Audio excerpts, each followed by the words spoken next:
Ladies and gentlemen, boys and girls, and of course, musicians of all ages, it is that time of year. It's performance time. So, your lesson today, what I'm going to kind of discuss with you is why I was absent on Monday. So, Monday, I was not here. Some of my students on Monday will be taking their lessons another day this week. Some of you chose a recorded lesson, which I've already sent. But the lesson I'm about to discuss in regards to that applies really to everyone. Um, Long ago in a galaxy far, far away. Yes, that's how the story starts. Long ago in a galaxy far, far away, I used to teach flute lessons, just flute lessons, out of my home. Now, you guys know I live in Azle. Okay. Before that, I taught flute lessons out of my home when I lived in Fort Worth. I've taught private lessons for many years. So, anyway, to make this story kind of tie into what's that got to do with me, I taught all the flutes in a district that I lived in Azle, right? And they'd come to my house. They all came to my house. So, the reason I say that is because my reason for absence on Monday was I went to one of my students' senior recital. Now, I taught that young woman from 6th grade through 12th grade. So it's progression, guys. Every musician was once a beginner. So the young lady that I went to her her recital, which is part of her lessons, and it's part of the graduation requirements for a flute performance degree, no matter what college you go to. But I helped her get there. So, yeah, she started in 6th grade. I taught her how to put the flute together. Like many of you, we start from the basics. So this is a case. Her first lesson was how to open the case without your instrument spilling on the floor. Things like that. How to read whole notes, which some of you are learning that. I taught her from the very beginning how to count rhythms, how to read the notes on the staff. We did, the note playing game like some of you are doing with your note cards and whatnot. It went on to playing. She's a very accomplished player. She was showing signs of that early on.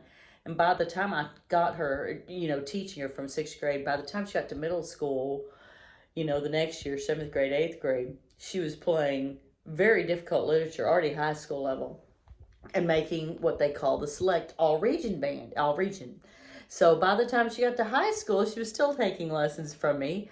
And by then, my gosh, we were making all regions. She'd make area. She was an all-state player. I really enjoyed working with her. Her senior year, she applied at several colleges. I helped her with that. And lo and behold, she chose SMU. Her older brother also went to SMU, as did her younger brother. So it's kind of a family thing, I suppose. But I helped her with her scholarship to get to SMU. Now, I'm very proud of this young woman because of all my students, she got the largest scholarship of anyone. And I've told people this before, but I'm going to tell you in this lesson. A student that was at the recital doing her best, and wow, it was incredible. Her scholarship, see, I barely talk, it gets me so excited.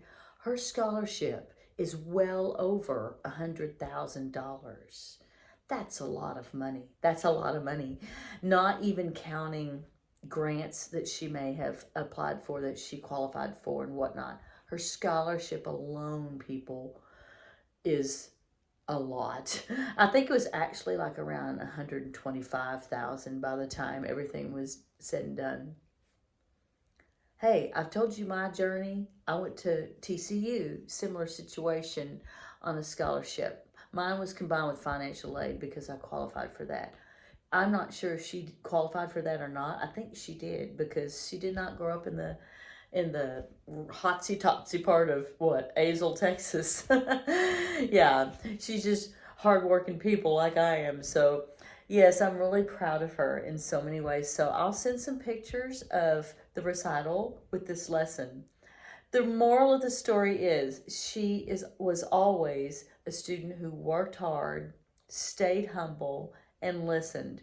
And hey, yes, long ago in a galaxy not far away, we had to listen. So this week, we've got Yoda, Baby Yoda, whatever his name is, and he's got on bigger ears. Why is he wearing these big giant ears? As opposed to he normally has big ears, but now he's got extra big ears. That's because you have to listen to yourself, people. Listen to what you sound like very carefully. Listen and watch yourself. That's right. Gotta listen with big ears, making sure that do you sound the way you want to sound? Are you playing the right notes? Are you listening to yourself when you practice? That's important because many of you will be in a performance, the recital. Many of you may be performing like she did at a recital, only hers was a recital that just featured mostly her. It was a joint recital. There were some other students too that came along, but she was the featured performer. Who knows? You may be featured in your grandma's living room. She may say, I sure want to hear what you're working on. Lord knows if I had a grandchild, I'd be doing that. So I will tell you, it's that performance time of year. So be ready, listen, watch. The other thing you need to do when you're performing, which I'm sure she did too, is you need to practice in front of da da da da da da da da the mirror. Make sure you're not sitting there fidgeting, playing with your hair. Look at yourself. Make sure you stand up straight. You're holding your shoulders back, your head up. Everything's in alignment and that you're making the best sounds that you can. Or if you're sitting down, make sure you're sitting forward in the chair, feet flat, head up, giving the best presentation you can. Remember, we've talked about that. We don't want to see the top of your head at the performance, right? All right. Well, that's the moral of the story, and I just wanted to talk to you about that and talk to you about that incredible young woman and the performance I went to last night. Man, she didn't leave anything behind. She played it so beautifully, everything she played. Very difficult literature. Someday, a lot of you will be doing the same thing. I love it. Someday, like so many of my students, you may do that, and that's going to help you later on in life. Someday, perhaps when you're going to med school. Someday, like her, it may be something that's going to lead to doing a career in music therapy, which is an important field these days. Someday, it might lead you to being a nurse, or it could lead you to being a teacher. Who knows?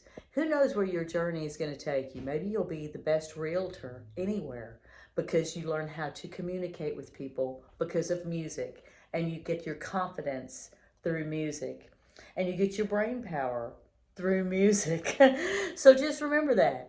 Keep working. Stay humble. Practice hard, and enjoy the journey.